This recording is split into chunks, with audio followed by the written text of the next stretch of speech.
Awangen Koko Prabu saiki perang karo Hamsa karo Dimbaka ratu loro raga loro nyawa siji. Iya. Kongkonane Jarasandha. Iya. Kowe arep males ora? Males ngopo?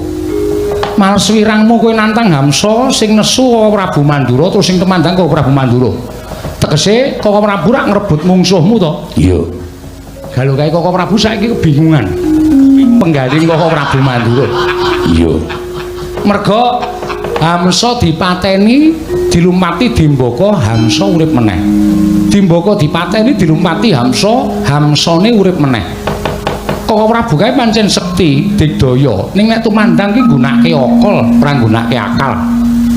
Wong mateni ratu kae iki jane gampang. Upama loro dipateni bareng kae wis ora bakal iso urip meneh. Ning Koko Prabu ora iso menggali tekan semono. Merga wis kesurung rasa mubal babaring ngarepson wekasan akal budine ilang. Iya. Terus Kowe maju. ratu loro ae Dunen kumba sirahe nganti pecah kabeh. Engko rak mati kabeh.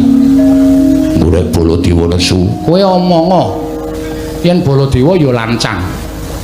Kok ngrebut mungsuhe Werkudara. Golek wonge ngeyel. Kowe wedi kok? Ora Tandangi lho. tenan. Iki ngopo lho Werkudara kok tenan? Mergane kowe adine.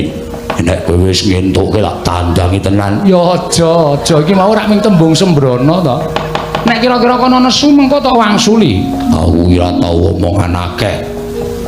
Omong aku ya nganggo kepelan utawa nganggo sikil. Nek nganti aku nguras eling Baladewa tak dugang utawa tak jotos. Kriwikan dadi grojokan geguyon dadi tangisan. Diampet. Diampet wong kae nek cerewet ora kena diselani. Mesti muring-muring terus. Nek kowe engko bingung kowe ngundang aku. Kowe iki kerep ngapusi. Ngaku wae.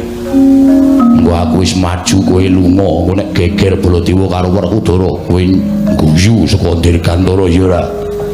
Ora. Ora apa. Kowe iki kulino ngono kuwi. Sagedagan iki ora wis, ora. Ora aku tak neng kene ora lunga-lunga. Janji lunga ketemu ak candal tak banting. Iya bantingan ora pecah kok tok banting. Bantingan.